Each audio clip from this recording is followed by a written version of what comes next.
I will make it my duty and pleasure to be at your service for media relations throughout this month of August 2024, the month during which Sierra Leone assumes the presidency of the United Nations Security Council.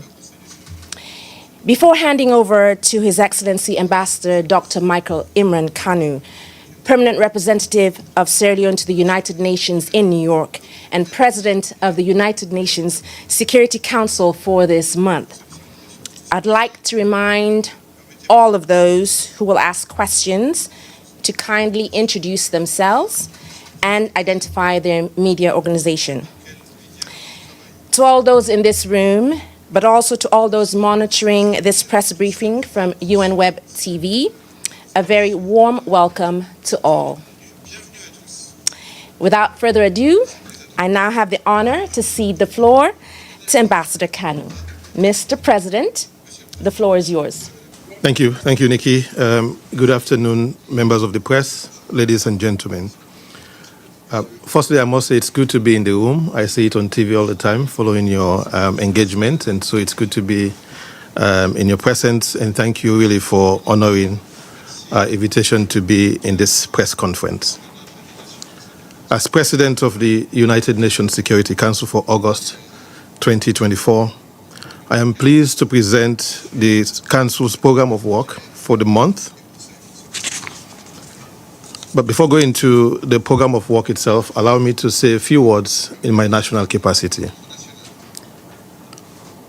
On a historic note, Sierra Leone is pleased to assume the presidency of the Security Council, following a return to the Council after 53 years from a previous tenure in 1970 to 1971. We last held the presidency in December 1971, following our initial presidency, first presidency, in September 1970. So it hasn't been a long time ago, and we should be familiar with this. Since then, Sierra Leone has experienced a decade of civil conflict from 1991 to 2000, and 2 decades of post-conflict recovery, peace building, and improving democratic governance. We've achieved all of this working in partnership with the United Nations. And so we say we're here with a unique experience, and that is why we've underscored the importance of partnership, representation, and effective multilateralism to sustain global peace and security.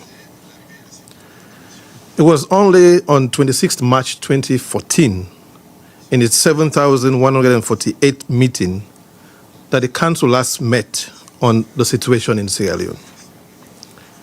In just 10 years, Sierra Leone will preside over the Council, a remarkable transformation for which we are very proud and humble as well. We are also proud of the vision and leadership of His Excellency Dr. Julius Maada Bio, President of the Republic of Sierra Leone, inspiring this remarkable transformation in Sierra Leone's foreign policy. In the Council for the past 7 months, and I hope you agree with me, Sierra Leone has endeavored to be a voice of reason, a bridge builder with balance and objectivity, a principled voice committed to promoting respect for and adherence to international law, the UN Charter, ensure the protection of civilians, end impunity through accountability, and foster dialogue for peaceful settlement of dispute. Now, if you may, I'll just say a few words on working methods. During our presidency, we'll be dedicated to enhancing efficiency, effectiveness, transparency, and inclusivity. We will foster a consensus-building approach, uphold the practices and principles of the Council, and certainly maintain the highest standard of diplomacy and cooperation. With our Women, Peace and Security commitment, we will endeavor to include gender perspective and participation in our meetings as appropriate. Now on to our signature event for August and a thematic briefing which we'll convene. Sierra Leone will hold 2 signature events. The first is a focused debate on United Nations Security Council reform. It will be the first time to have such a debate, and it will address the historical injustice and enhancing Africa's effective representation in the Security Council. It will be a high-level meeting to be held on the 12th of August, and His Excellency President Bio will preside. The briefers will include UN Secretary General Antonio Guterres, the President of the General Assembly, Dennis Francis, and we'll also have a briefer from academia. The second signature event, which will be an open debate on the 21st August, will focus on the new agenda for peace, addressing global, regional, and national aspects of conflict prevention under the agenda Peace Building and Sustaining Peace. Briefers will include ASG Elizabeth Spearha, the African Union Commissioner for Political Affairs, Peace and Security, Ambassador Bankole Adoye. We'll have a briefer from the Sierra Leone Independent Commission for Peace and National Cohesion, Ms. Hawa Samai, and a CSO briefer. On 7th August, we'll call the thematic briefing on sustaining women, peace and security commitment in the context of accelerated drawdown of peace operations. We'll have ASG Matapobi, UN Women Executive Director Sima Bahus, and a civil society briefer in the meeting. So now I will wear the hat as President of Security Council, and I'll briefly go through the program of work which was adopted this morning. Today, 1st August, we had consultations at 11:30 after a meeting of the permanent representatives and the political coordinator, leading to the adoption of the program of work. And next week, we'll commence on the 5th of August in a meeting. It will be a briefing on International Criminal Court Sudan. We expect ICC prosecutor Karim Khan to brief. On the 8th of August, the Council anticipates adoption on the African Union Transition Mission in Somalia, that's ATMIS, and this will be followed by a briefing on threats to international peace and security caused by a terrorist act. We expect USG Vladimir Voronkov and seated Executive Director ASG Natalie German to brief. Although we would have a Secretary General's report for this meeting, Sierra Leone would encourage members of the Council to focus also on the security challenges in West Africa and the Sahel relating to terrorism in this meeting. In the third week, and moving on to the 14th August, since we'll have the 12th August signature event, which I've described, there will be a briefing and consultation on the United Nations mission in South Sudan, and the briefer is expected to be SRSG Nicholas Haysom. In the afternoon, there will be a troop contributing country meeting on United Nations Interim Force in Lebanon, UNIFIL, and we'll have the Deputy Military Advisor, Major General Cheryl Pierce, to brief. On 15th August, the Council will have the briefing and consultations on Middle East Yemen. Briefers are Special Envoy Hans Gomberg. We'll expect to have the Director of OCHA, Ramesh Rajasingham, and also General Michael Berry to brief, and he will brief in consultation.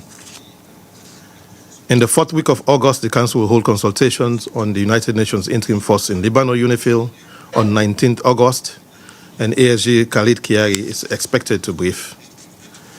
This will be followed on the 20th August by briefing and consultation on the United Nations Support Mission in Libya and Libya sanctions.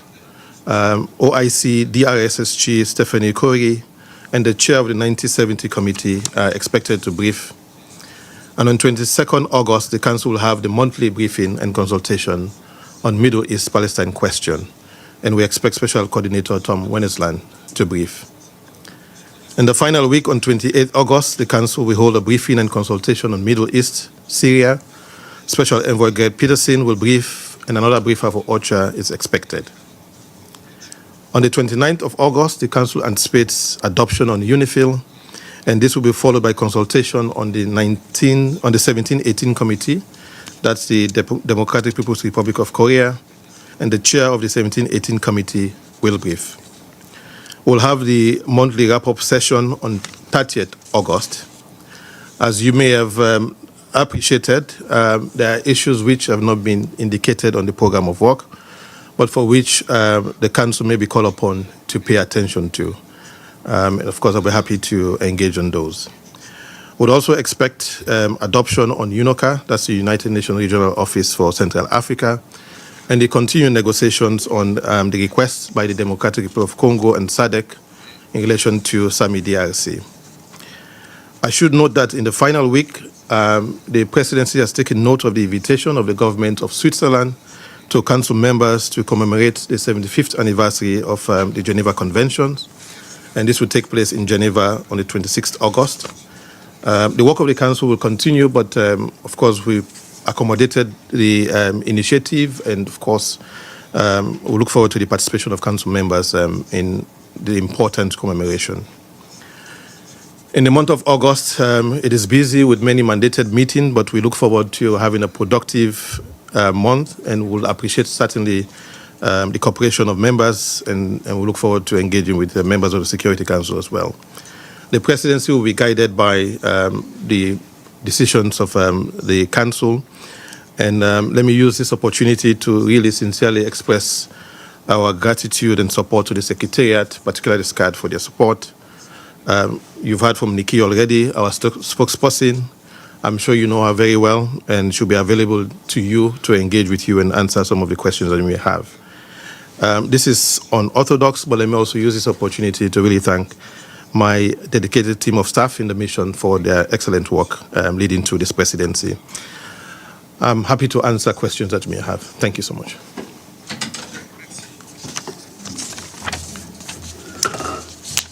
In the absence of our president of the UNCA, I'll take the first question right here from your friend. Go ahead. Thanks very much, Ronike. Thanks, Ambassador. I have two questions, one on Sudan.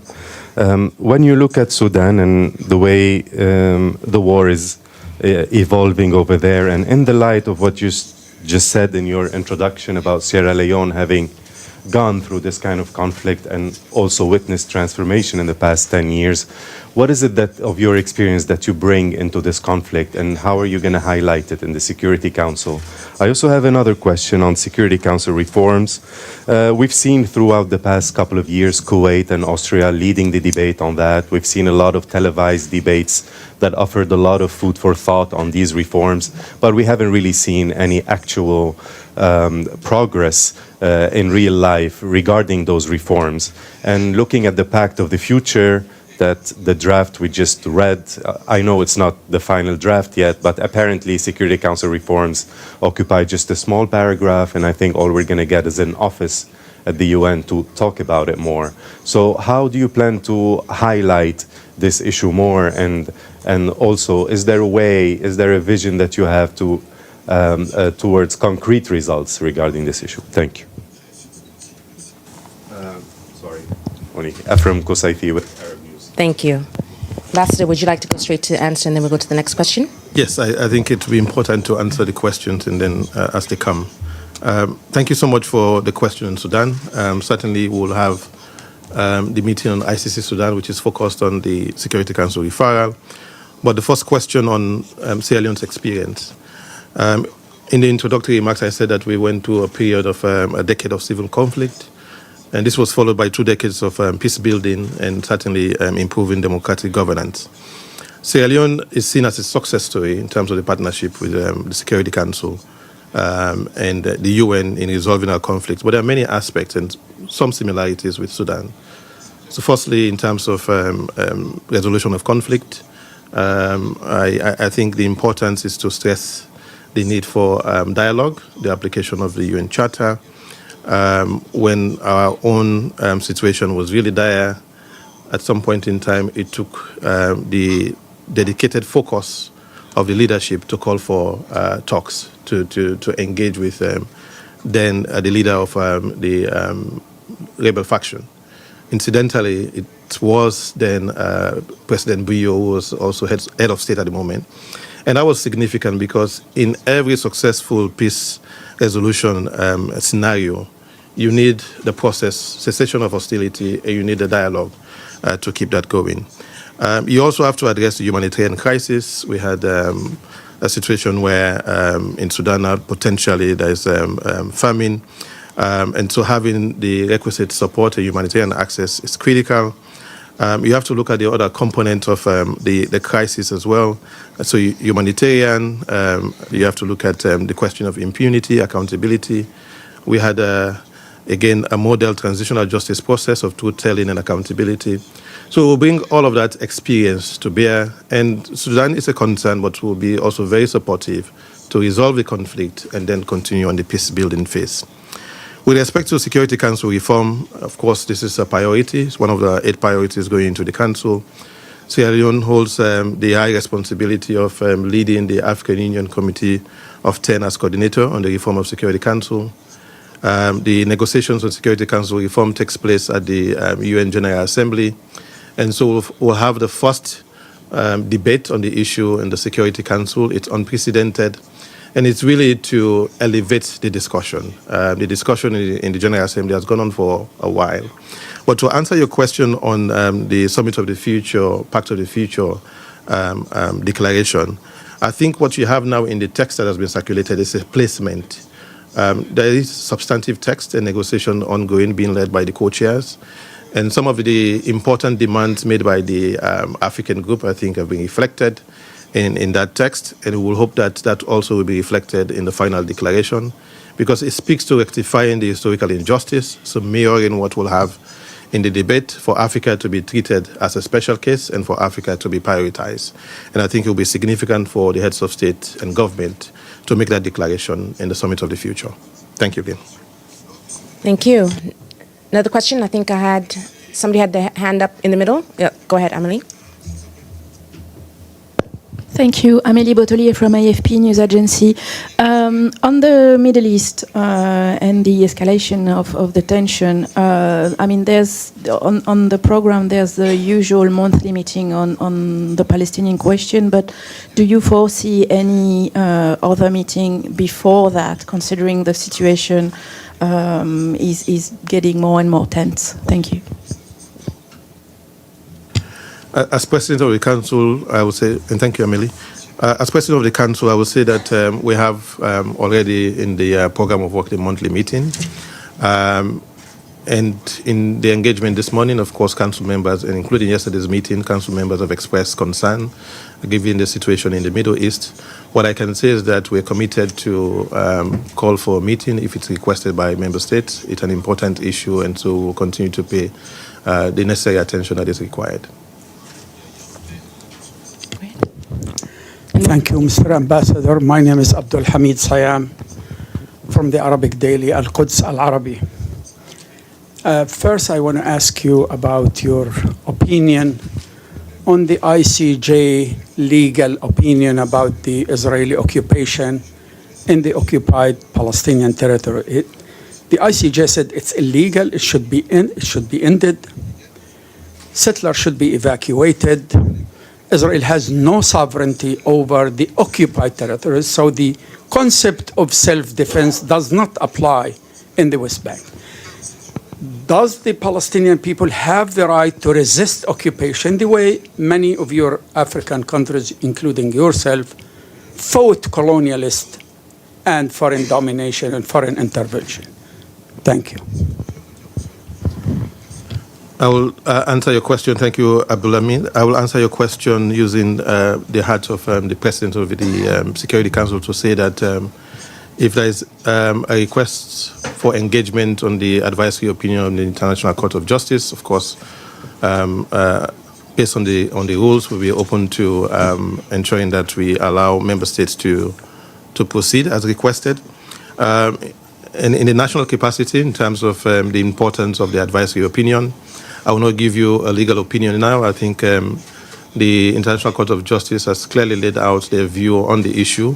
But the important bit is that they've asked both the United Nations General Assembly and the Security Council to move forward with modalities. I think that is one aspect that we'll look out for, looking at what engaging with the General Assembly to ensure that there's complementarity and aspects which the Security Council will need to address. I'm sure that will be guided by the members of the Council on how to proceed. Thank you. Go right ahead.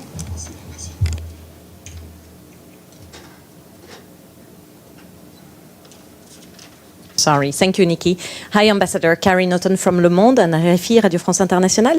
I was wondering if anyone requested a meeting on Haiti, because we know that the first contingent of Kenyan troops have arrived, but we know also they're in a dire need of vehicles and help and funding. and it looks like the international community is kind of forgetting about Haiti, when I'm very happy to see Sudan on the program of work. And second question, are you planning to evoke or talk about the African missions, like there's a new system of peacekeeping missions funded by the UN, but going through the African Union, and we know that Haiti actually kind of mission was kind of a prototype. So what do you think about it? Are you going to evoke it? Thank you so much, Karine. On Haiti, to answer your question, yes, the consultations this morning, we had a member state that spoke about the importance to pay attention to development in Haiti. There is no mandated meeting, that's why it's not on the program of work, but certainly if a member state will request for a meeting on Haiti, given the development after the deployment of the Kenyan contingent, I think as the presidency will be certainly open to moving forward with that.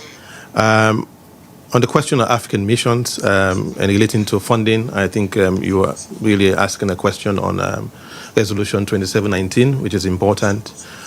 We have issues on the agenda for which 2719 will be pivotal, whether you're considering ATMIS adoption or the negotiations ongoing in terms of SAMI-DRC or any other peacekeeping mission that may require resources.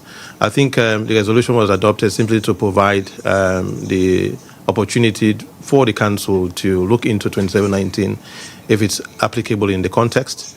And our role as President will really to lead the Council to look at it.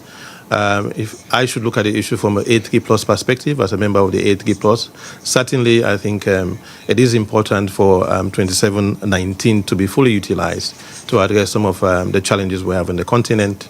But this has to be done in cooperation and consultation with the rest of the Security Council members. Thank you. Murad Hashim, Aljazeera Arabic. More than 165 journalists have been killed in Gaza since October, including 2 Al Jazeera journalists have been killed in direct Israeli attack yesterday. What's your position, and how this issue should be addressed by the Security Council, specifically regarding the accountability? Thank you so much. It's really an important question. I recall that when we noted the high fatalities of journalists in Gaza, Sierra Leone spoke on this issue in the Council to draw attention to it, that in addition to, of course, protecting civilians, protected persons, journalists should not bear the brunt of the hostilities, and they should be protected. Already we have a solid legal framework or resolutions in the Security Council really underscoring this point.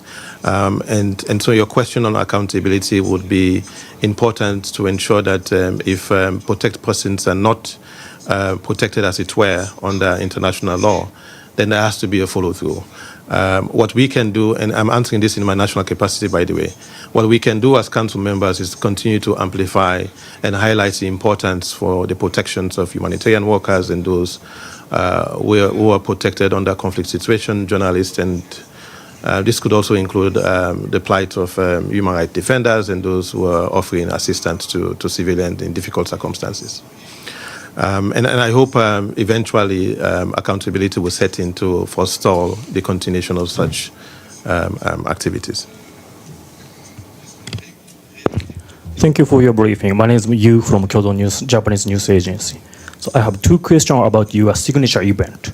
First, are you ready for any outcome, including like a document? And then second, so why did you choose the topic of Security Council reform as the Security Council? So you have already mentioned partially, but could you make me more comments? Thank you for the important question. In terms of product, the answer is no. simply because, as I have indicated at the beginning, the negotiations taking place in the UN General Assembly. That's where we have the IGN. But as you know, in the process to get to reform, you need all of the permanent 5 members to agree, and of course, 2/3 majority of member states. There have been expressed support for Africa, some general. I believe the conversation in the Security Council will really lead to specifically rectifying the historical injustice, and we expect really at that high level for clear declaration and support for the rectification of historical injustice. So we'll have an elevated debate. We'll have those who are interested in the issue to speak up, and this will build, it's a good momentum builder to the Summit of the Future. Certainly the Pact of the Future question has been asked, and hopefully when we get to the General Assembly, we'll have some meaningful progress in addition to the progress that we made over time. Thank you again. I think I've answered both questions by this response. Yeah. Did you? We'll come back. Yeah. And then here, and we'll come back here. Go ahead. Thank you, Nikki. Ambassador Xu Deju with China Central Television.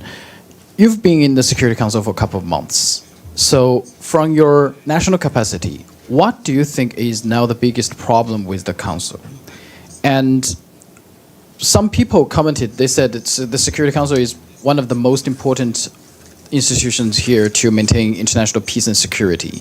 But when it concerned about Palestinian question, it feels the Security Council looks like a model United Nations. What is your response? Thank you.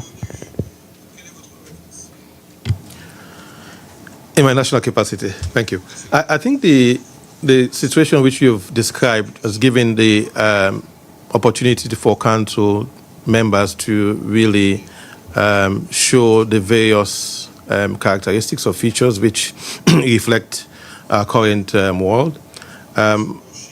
I'll go to the positive. We had the resolution which was co-penned, co-sponsored by the 10 elected members. It's not monolithic that every elected member will think the same or will have the same interest. But because of the importance of the situation and the need for call for ceasefire leading to Ramadan, we got all of the 10 elected members to agree to sponsor a resolution. That's a demonstration of unity. And I think our role in the Security Council in national capacity is really to be a bridge builder. We understand that the United Nations is not an organization of like-minded states, and so but you have to bring everyone together. That's the spirit of cooperation. And so I will answer your question in that light, understanding that moving from the basis that we're not a like-minded organization, there has to be the need to build cooperation and ensure the unity of the Council. And we've really adopted a number of resolutions which shows that when called upon to discharge its responsibility, the Council will act, sometimes not timely, and we'll continue to call for implementation. There are various approaches to it in terms of the resolution. And in this context, all that we can do, particularly elected member in Sierra Leone, is to ensure that you bring all members together, and that is the role I think we've played for 7 months and will continue to play for the rest of our tenure in Security Council. Hi, I'm Dulcie Lineback.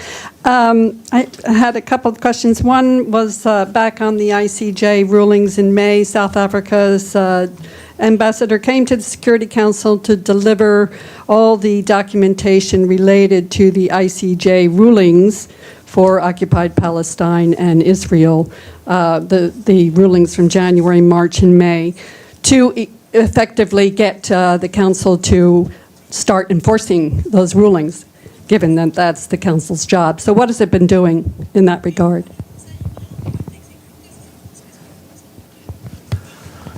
Thank you so much. On the South Africa versus Israel case, my understanding, again answering in my national capacity, my understanding is that there are provisional measures. Of course, provisional measures are binding on the parties and they should be implemented. And what has happened over time is that South Africa has gone to the court where there has been non-compliance to ask for further orders. There are provisions in the charter that would ask for applications of the various tools within the charter for the Security Council if called upon. I do not think that has been done necessarily. The ICJ is a principal organ of the United Nations. It has really declared itself very clearly on the issue in terms of provisional measures. And the hope is that because it's binding on the parties will comply. What the Council has done over time is to really call on the parties to comply with their obligations under international law, which will include orders of binding orders of the International Court of Justice. The Council as a whole has called on the parties to carry out these rulings? How have they done that? I think I will not go into the details of the resolutions, but again, in a national capacity, my appreciation of a council call on compliance with international law. Of course, you have to look at the various levels. It includes, of course, binding orders of the International Court of Justice, which is binding on the parties.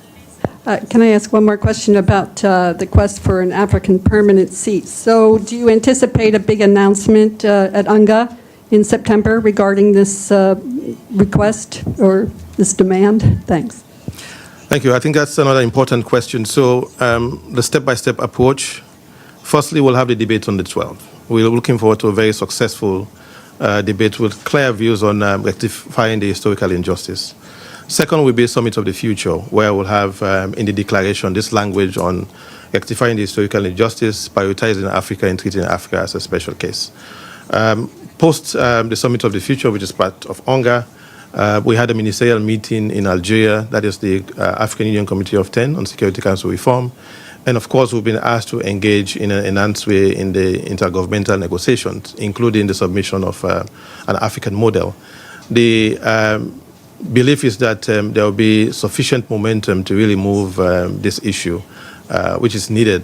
Next year will be the 80th anniversary at the UN, and I think questions could be asked if we'll have a United Nations at 80 without a permanent seat for Africa. Again, thank you again. This is Abdul Hamid again. I have a few questions again on Palestine, sir. When countries violate international law, normally there are sanctions like what happened in North Korea, what happened in former Yugoslavia, Iraq, many countries, including your country when Sankuh staged a coup against Muhammad Janah Kabba, who was a UN staff, I know him personally. There was sanctions until the coup failed. Now there is a country, which is a member of the United Nations, violating every piece of international law. Security Council resolutions, General Assembly resolution, ICJ, Human Rights Council, committing atrocities day in and day out against children, women, destroying the cultural system in Gaza, destroying hospitals, attacking children. Every violation you can imagine is being committed as we speak in Gaza. Yet, it's treated just like a normal country, and no one talk about sanctions, no one talk about expelling this country from the UN. What more can be a failure of the international system in dealing with this rogue state called Israel? In the capacity of President of Security Council, I note that Council members have expressed concern on the situation in Gaza, of course, called for, we had the resolution 2735, which is clear on supporting the current efforts to reach a ceasefire and the release of hostages. And so we note that continuing. In my national capacity, I will say that sanctions are part of the myriad of tools within the UN Charter, which the Council could employ. There is a process to it, and I think if there is interest, that process could be activated by a member of the Council. But it is in the Charter and available to Council members. Sorry, may I follow up? I mean, the Security Council keep talking about two-state solution, as you know.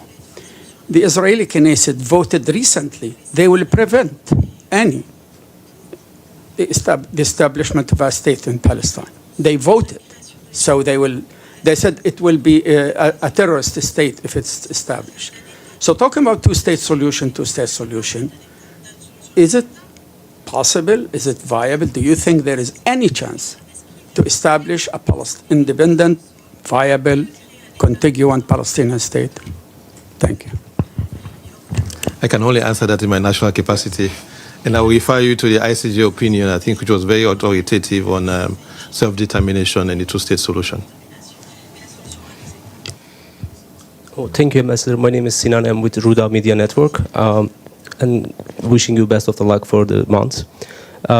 Secretary General made a statement yesterday, and he said that the international community must work together to urgently prevent any actions that could push the entire Middle East over the edge. So basically, he asked for a diplomatic de-escalation, and I wonder what's your response to this call.